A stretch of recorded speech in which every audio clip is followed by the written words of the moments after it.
Rise, Meg. The Force will be with you. Hello my dear friends and welcome back to another Star Wars news update. In today's video we're going to be talking about The Mandalorian Season 3 and a potential plot twist which may be coming up. We're also going to be discussing the role of Bo-Katan and whether or not she really deserves the Darksaber. As always my dear Megalorians, before I dive into it, please may I ask you to hit that big red subscribe button and give the bell a good old tickle to be alerted each and every time that I post new content to the channel. So without any more jibber jabber, let's just dive straight into it. So we begin today's news update by speaking about a really interesting article that I came across. ITM have written one which is titled "Cancelled Mandalorian Publishing Plans May Signal a Major Plot Twist," and in this article they talk about a rumour, and the rumour serves as the main reason why the book was cancelled. So let me read it to you now. From the very moment that Jon Favreau and Dave Filoni's The Mandalorian debuted on Disney+, it did something that is nearly impossible. The show absolutely enraptured both the Star Wars fans and those who had never seen a Star Wars movie before. Fans have loved watching Din Djarin the bounty hunter and his 50-year-old infant foundling Grogu over the course of the 2 seasons we've had so far. Until very recently, in true Star Wars fashion, a visual guide was planned for The Mandalorian. However, 2 days ago, DK Books US tweeted that plans for the upcoming Star Wars publication have been put on indefinite hold at this time. Due to the ever-expanding world of The Mandalorian, we will no longer be publishing the Star Wars Ultimate Visual Guide at this time, as the story continues to unfold on screen. So this is the really important bit. Neither the publishing company nor Lucasfilm have officially confirmed why the publication has been cancelled. I spoke about this yesterday, but I'm going to reiterate it now. At first glance, it seems like the Mandalorian visual guide was put on hold due to the firing of Gina Carano. It's been confirmed that Carano's Cara Dune will not be recast, and her character won't even be mentioned going forward. This has undoubtedly thrown a wrench into the plans for the Mandalorian universe moving forward. As you guys know, there have been reports indicating that Star Wars Rebels fan favourite Hera Syndulla will replace Gina Carano's Cara Dune in Rangers of the New Republic in a leading role.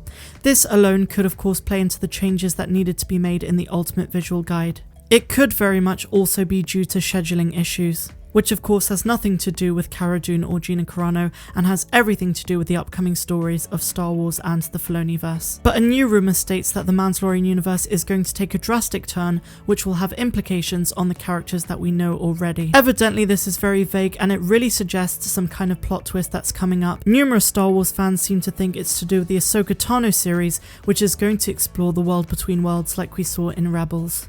Again, it's really difficult to speculate because we don't know anything about what The Mandalorian Season 3 is going to be about, or the Book of Boba Fett, Ahsoka, or even Rangers.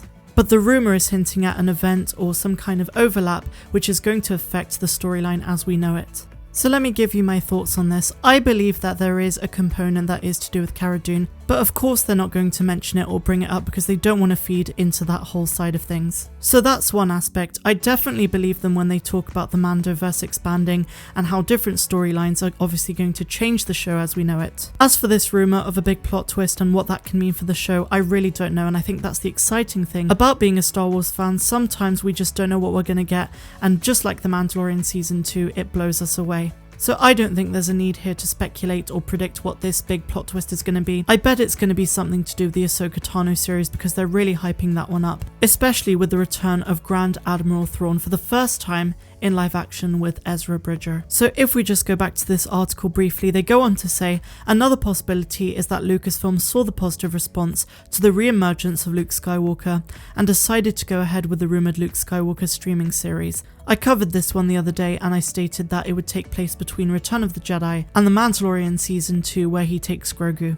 Similarly, because Luke Skywalker is back in a very similar form to the way we saw him in the Thrawn trilogy, it would make sense for them to canonize Mara Jade Skywalker and bring her into live action. I think that would be truly a dream come true for all Star Wars fans who really didn't appreciate the treatment of Luke's character in the sequel trilogy. So okie dokie then, let's move on to our next article. Let's talk a bit about Bo-Katan and why she doesn't deserve the Darksaber as much as Din Djarin does. The Mandalorian Season 2 finale sees the beginning of an unintended rivalry between Din and Bo-Katan Kryze over the mystical Darksaber. But does Bo-Katan truly deserve the coveted weapon, especially given her flawed history? Bo-Katan, as shown in her appearances throughout the Clone Wars, Star Wars Rebels and Mando, is not really worthy of the weapon, especially when compared to Din Djarin, who won it over fair and square against Moff Gideon. Something Star Wars fans have to appreciate, especially the ones who didn't watch the animated series, is that the Darksaber is more than just a unique lightsaber. It's a Mandalorian symbol of leadership that must be won in battle. By defeating Moff Gideon in his endeavour to rescue Baby Yoda, Din became the new owner of the Darksaber, throwing a mighty wrench in Bo-Katan's plans of reclaiming the weapon for herself. So let's do a quick Star Wars history lesson. Bo-Katan debuted in the Clone Wars episode A Friend in Need, where she served as second in command to Pre Vizsla, the leader of the Death Watch. The Death Watch is a violent Mandalorian splinter group who are deservedly labelled as terrorists. As shown in that episode, it was very clear that Bo-Katan participated in Death Watch raids, murdering innocent and unarmed Ming Po on the planet of Karlak. And bear in mind guys, this was all just a show of strength. Later in the series, she worked alongside former Sith Lord Darth Maul to depose the Mandalorian Duchess, her sister, and install Vizsla as Mandalore's leader. Although Bo-Katan and half of the Death Watch later fought alongside the Republic against Maul, it's only because she doesn't want a non-Mandalorian to rule Mandalore. So moving on to Rebels and Mando, in those two shows Bo-Katan works alongside the Rebellion and Din Djarin in their conflicts with the Empire, but only as a means to reclaim the Darksaber and become the ruler of Mandalore. Bo-Katan is demonstrably a fundamentalist who kills innocents without remorse and fights with or against anyone necessary to gain power. Ultimately, that's all she really wants, which is why a lot of people who saw Chapter 11 The Heiress said that she was a hypocrite for complaining at Din for his beliefs. Since Bo-Katan seems to want to do anything to reclaim Mandalore, she has problematic traits to make a good leader.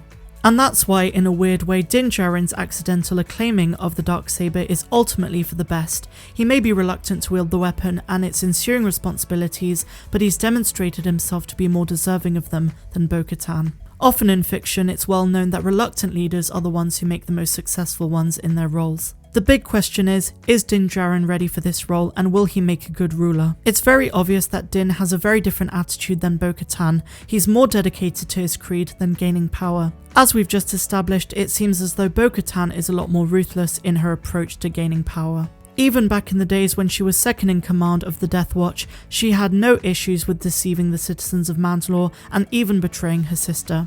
While the inexperienced Mando may not be the perfect Mandalorian leader, he's certainly more deserving of the role than Bo-Katan, at least from a certain point of view.